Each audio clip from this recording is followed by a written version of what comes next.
আসসালামু আলাইকুম। দেখতে পাচ্ছেন নদীর এলাকায় বাদাম খুঁড়ে পাওয়া গেছে। আপনাদেরকে দেখাবো যে আজকে কত বাদাম খুঁড়ে পাওয়া যায়। যে আমাদের গ্রাম অঞ্চলে কিন্তু অনেক বাদাম পড়ে থাকে। অ্যা চারপাশে দেখতে পাচ্ছেন বাদাম গাছ কিন্তু। আর দেখতে পাচ্ছেন এবার বাদাম হচ্ছে খুঁড়ছে, মানে গাছের বাদামগুলো ছিঁড়ে ফেলছে। আবার পরবর্তীতে যারা কাজবিধি করছে বাদামগুলো আবার গাছের সাথে কিছু বাদাম রয়েই আছে। তো এই বাদামগুলো আবার খুঁড়ছে, মানে নেওয়ার জন্যই দেখতে পাচ্ছেন গাছের সাথে বাদাম ঝুলছে। এই গাছের বাদাম কিন্তু মনে করেন যে তারা খুঁড়তাছে। তারা ঈদের দিন দেখতে পাচ্ছেন যে এখানে প্রচুর বাদাম নিয়েছে তারা।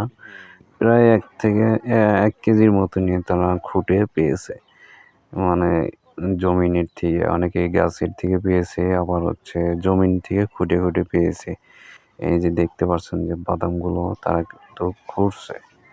মানে আমার দেখেন ওয়াইফই বাদাম গাছের বাদামগুলো এই যে অভাব নাই, গাছের থেকে সংগ্রহ। ফুটানো সহ। এই যে বাদাম দেখি, বাদাম দেখি কত খুঁজছেন দেখি। এই দেন, এই যে বাদাম খুঁজছে, এই যে কতটি বাদাম খুঁজছে।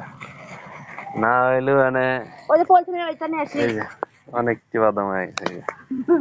এই যে এখনো খুঁজতেইছে, এই যে রাস্তা দিয়ে, এই যে আমার খুঁজতেইছে, এই যে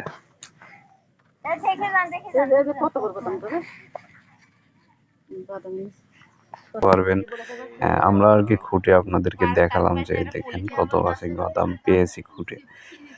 তো অনেক বাদাম পড়ে থাকে। আপনাদের যদি কেনার ইচ্ছুক থাকে আপনারা পাবনা শহরে এসে ঘুরে বাদামগুলো কিনতে পারেন। চীনা বাদাম বলা হয়।